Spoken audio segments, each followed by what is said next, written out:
In this video, I want to show you how to set up for the very first time your Samsung Galaxy A26 and A36. So I'll go step by step through all the menus.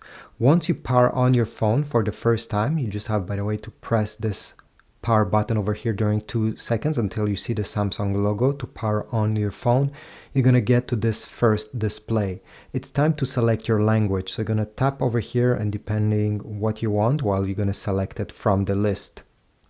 Next, we're going to press the start button.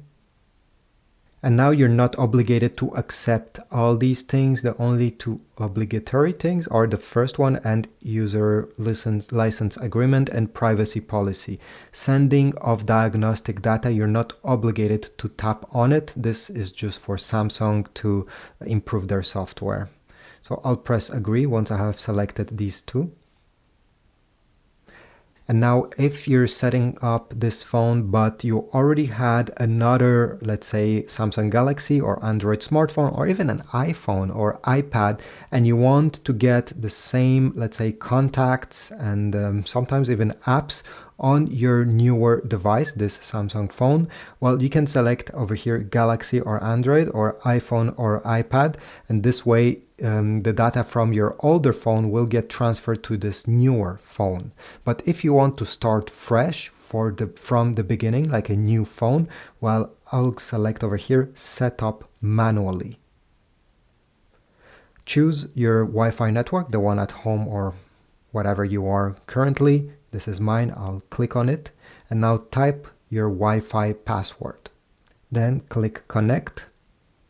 At this point, you just have to wait, and as it says over here, it may take a few minutes. So put your phone down and come back in 2-3 minutes. Now over here, you can select if you want to transfer apps or contacts, pictures from your Google account to this newer phone. If you want to start fresh, and again, from like a brand new phone without anything installed on it, I'll select don't copy. Now it's time to log in into your Google account. You're not obligated to do so. If you choose to not log in, you will not be able to download any apps.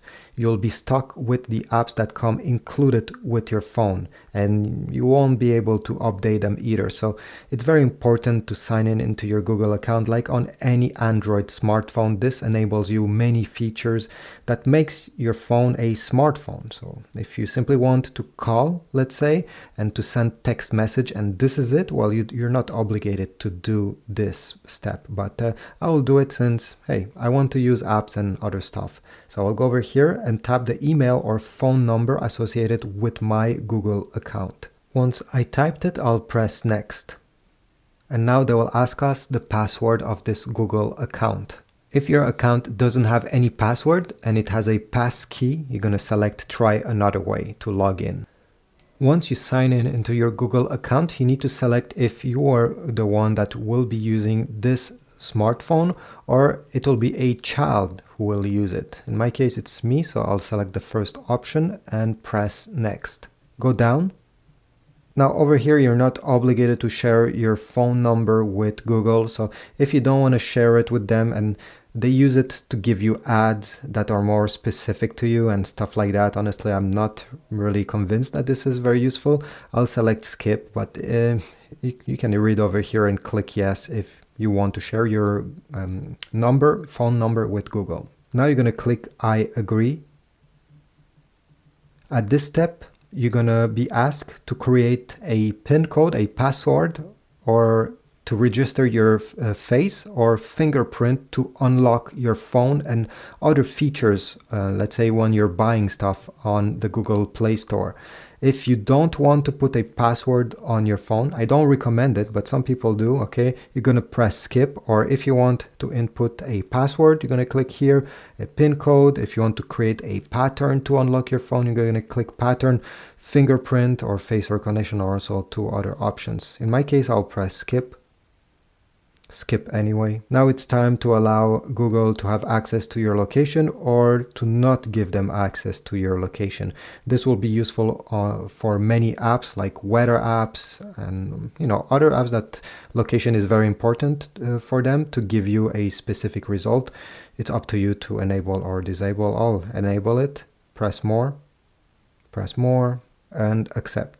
Over here, they will ask you if you want to back up your photo and videos in your Google account. So in case your device gets stolen, or let's say you crack your screen, everything is not accessible to you, your photo and videos will still be available in your Google account. Obviously, you may need a Google One subscription in case you're having a ton of pictures and videos. So it's up to you if you want to back up your stuff on your Google account or not. I'll select Don't Backup. Press continue.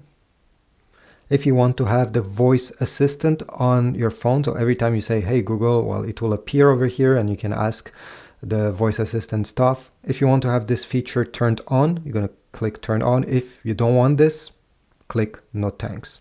They will ask us if we want to sign in into our Samsung account. This is different than the Google account. You're not obligated to do so. If you choose to not sign in, you won't have access to many Samsung apps. But in my opinion, again, I don't think many people are using those Samsung apps. So this is why I will not sign in into my Samsung account. But if you have one and you enjoy it, it's up to you. Honestly, nothing wrong with this. You're going to click over here to sign in into your Samsung account. In my case, I will select forgot password or don't have account, and set up later in settings. They'll ask us again if you want to sign in. I don't want, so I'll click skip. Over here, you're only obligated to accept the terms and condition, but you're not obligated to accept these other things over here. So in my opinion, just accept the first one and press agree. Select more, agree. And now you have to choose between two different ways on how your phone will look. So do you prefer the screen to look with the lighter colors or you prefer darker colors? I'll keep it light, but it's up to you again. Press home.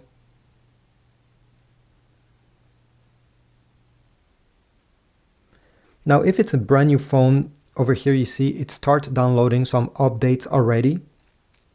Press OK. Installing apps. So what I suggest at this point is that you let your phone sit for at least 5 to 10 minutes so it has time to download everything on it and to update everything that needs to be updated. And after that, you'll be able to use it. I mean, even now you can use it, but as you see, not many things are available because it's currently downloading them. Anyway, thanks for watching. Leave a like if you found this useful, but also comment down below, subscribe, and I'll see you in the next video.